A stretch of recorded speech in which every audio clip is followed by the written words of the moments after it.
Hi గారు, welcome to our channel. ప్రస్తుతం మనతో పాటు దామన్ బాలాజీ గారు సీనియర్ జర్నలిస్ట్, వారితో ఒకసారి మాట్లాడారు.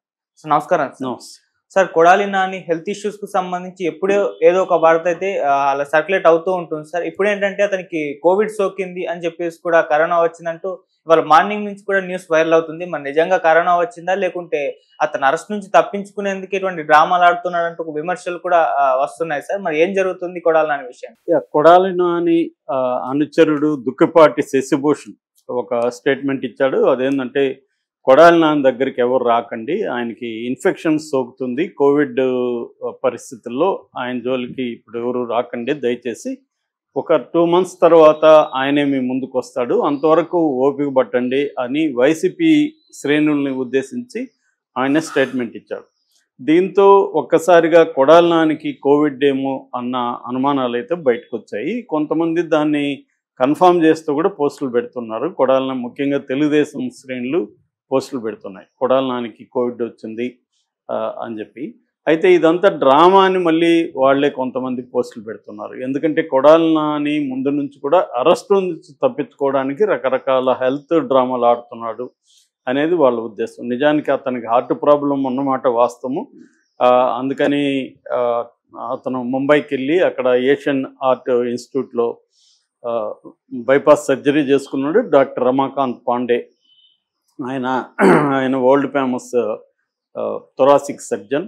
సో ఆయన దగ్గర ఈయన సర్జరీ చేసుకున్నాడు. సర్జరీ సక్సెస్ అయింది. దాని తర్వాత హైదరాబాద్కి వచ్చి ఏఐజీ హాస్పిటల్లో ఉంటున్నాడు.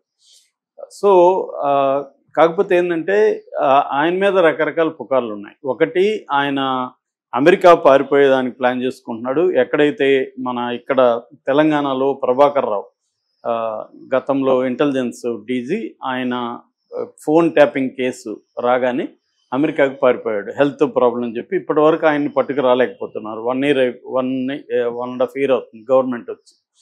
సో అలాగా ఈయన కూడా పారిపోతే కనీసం 1.5-2 years మినిమం పట్టుకోలేరు అని, ఆ తర్వాత చూసుకుందాం అన్న ప్లాన్లో ఉన్నట్టు కనపడుతుంది. ఎందుకంటే ఇప్పుడు మనకి ఆంధ్రప్రదేశ్లో చూస్తే కంప్లీట్గా రివెంజ్ పాలిటిక్స్ అనేది Day 1 నుంచి స్టార్ట్ అయింది. గవర్నమెంట్ ప్రమాణ స్వీకారం చేయకముందు నుంచే వాళ్ళు మొదలు పెట్టేశారు.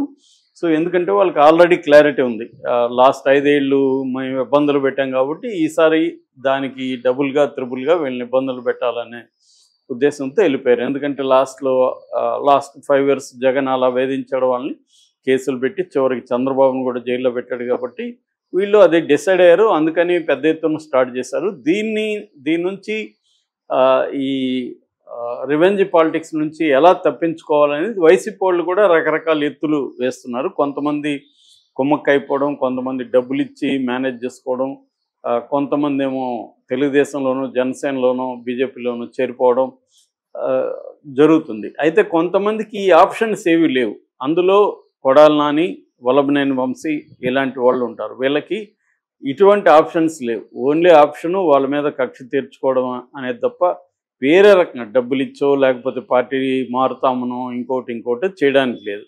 ఒకటి ఏంటంటే కొంతమందికి బీజేపీతో సంబంధాలు ఉన్న వాళ్ళకి ఇది కొంత ఈజీ. ఎందుకంటే అమిత్ షా దగ్గరకో ఇంకో దగ్గరకు పోగలిగిన వాళ్ళు ఏం చేస్తున్నారంటే అక్కడ మేనేజ్ చేసుకుంటున్నారు.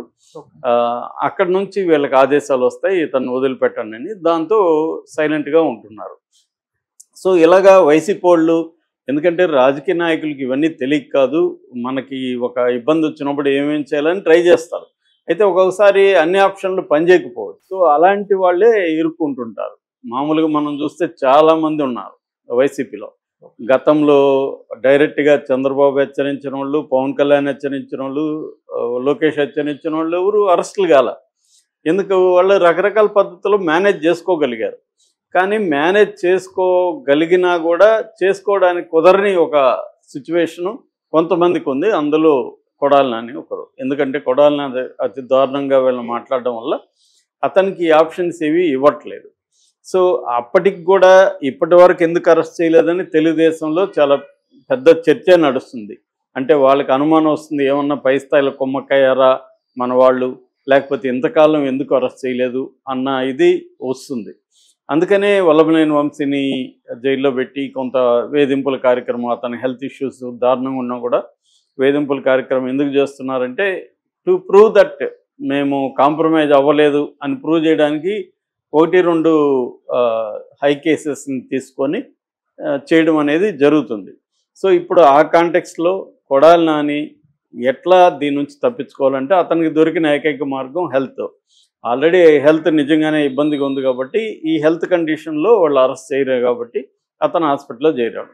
సో ఈ నేపథ్యంలో కొంతమందికి డౌట్ వచ్చింది, ఇక్కడ ప్రభాకర్ రావు ఎలాగైతే అమెరికాకి వెళ్ళిపోతాడో ఇతను కూడా హెల్త్ కండిషన్ బాగాలేదు అమెరికాలో ట్రీట్మెంట్ అని చెప్పి వెళ్ళిపోతాడా అన్న ఒక అనుమానం వచ్చింది. దాంతో అక్కడ డీజీపీని కలిశారు, తెలుగుదేశం కార్యనిర్వాహక కార్యదర్శి. సో అక్కడ డీజీపీ నుంచి ఆదేశాలు వచ్చాయి. దాంతో కృష్ణా జిల్లా ఎస్పీ ఒక లుకౌట్ నోటీస్ జారీ చేశారు. అంటే ఈయన పాస్పోర్టు ఇవన్నీ కూడా ఎయిర్పోర్ట్లలో బ్లాక్లో పెడతారు, ఎక్కడ ఈయన పోవడానికి లేదు. ఎయిర్పోర్ట్ నుంచి కానీ, సీ నుంచి కానీ, రోడ్డు మార్గం నుంచి కానీ వేరే దేశాలకు వెళ్ళడానికి లేదు. ఎందుకంటే ప్రతి చోట పాస్పోర్ట్ ఉంటుంది కాబట్టి అన్నిటికీ లుకౌట్ నోటీసులు వెళ్ళిపోతాయి. కాబట్టి ఈయనకి ఆ మార్గాలన్నీ మూసేశారు. ఎప్పుడైతే లుకౌట్ నోటీసులు ఇచ్చిన 1-2 డేస్లో ఈయన వాళ్ళ ఫ్రెండ్ వాళ్ళ కుమారుడి పెళ్ళికి వచ్చాడు. సో అదే అప్పుడు అందరూ షాక్ అయ్యారు, అంటే ఒక ఛాలెంజ్ చేస్తున్నాడా ఈయన ఏమన్నా అని. దానికి కూడా ఈరోజు శశిభూషణ్ ఎక్స్ప్లెనేషన్ ఇచ్చాడు. ఆయన విధి లేక అత్యంత అవాయిడ్ చేయలేని పరిస్థితుల్లో మాత్రమే వచ్చి వెంటనే వెళ్ళిపోయాడు. సో ఆయనకి ఇన్ఫెక్షన్ జనంలో ఉంటే ఇన్ఫెక్షన్ సోకే అవకాశం ఉందని ఇప్పుడు ప్రకటన వచ్చింది. ఇది డౌట్గా ఉంది అందరికీ, ఎందుకంటే ఆయనకి ఇన్ఫెక్షన్ వస్తే మరి పెళ్ళికి కూడా రాకూడదు కదా, ఎంతసేపు ఉన్నాడు అనేది ఇంపార్టెంట్ కదా. పెళ్ళికి వస్తే క్రౌడ్ ఉంటారు, గుంపుల్లోకే రాకూడదు. ఇన్ఫెక్షన్ అంటే మనకు తెలుసు ఐసీయూలో దగ్గర వాళ్ళని కూడా పంపించరు, ప్రత్యేక గౌన్ వేయించి 1 by 1 వెళ్ళి దూరం నుంచి చూసుకొని రావాలి. ఎందుకంటే ఇన్ఫెక్షన్ అనేది డేంజరస్ అనమాట. మరి అట్లాంటి డేంజరస్ ఉన్నప్పుడు నిజమైతే ఆయన ఎందుకు పెళ్ళికి రిసెప్షన్కి వచ్చాడు అనేది ఇప్పుడు బిగ్ క్వశ్చన్. అందుకనే చాలామంది ఏంటంటే ఇది ఇన్ఫెక్షన్ కాదు, ఏం కాదు, ఆయన కోవిడ్ వచ్చింది, సో దానివల్ల ఆయన ఇప్పుడు ఐసోలేషన్లో ఉండాల్సిన పరిస్థితి, అది చెప్పకుండా ఇలా చెప్తున్నారు అనేది ఒక ఎక్స్ప్లెనేషన్.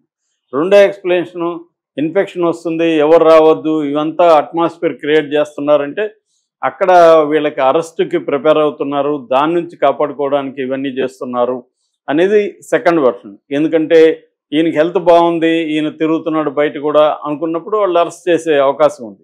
అరెస్ట్ చేసి రేపు కోర్టులో వీళ్ళేం ఆర్గ్యూ చేస్తారు, కొడాలి నాని బ్యాచి ఆయనకి ఆరోగ్యం బాగాలేదని చేస్తారు. అప్పుడు కౌంటర్గా పబ్లిక్ ప్రాసిక్యూటర్ ఏం చేస్తారంటే లేదు ఆయనకు బాగానే ఉంది, మన పెళ్ళికి కూడా వచ్చాడు చూడండి అని ఆ వీడియోలు అవన్నీ కూడా జడ్జి గారి ముందు పెట్టే అవకాశం ఉంది. సో అందుకని ఇప్పుడు ఈ ప్రకటన ఇచ్చి మళ్ళీ హాస్పిటల్లో జాయిన్ అయ్యి, సో నాకు హెల్త్ సరిలేదు కాబట్టి నన్ను అరెస్ట్ చేయడానికి వీల్లేదని ఒక దీనికోసమే ఈయన ఈ డ్రామా ఆడుతున్నాడా అనేది ఒక డౌట్.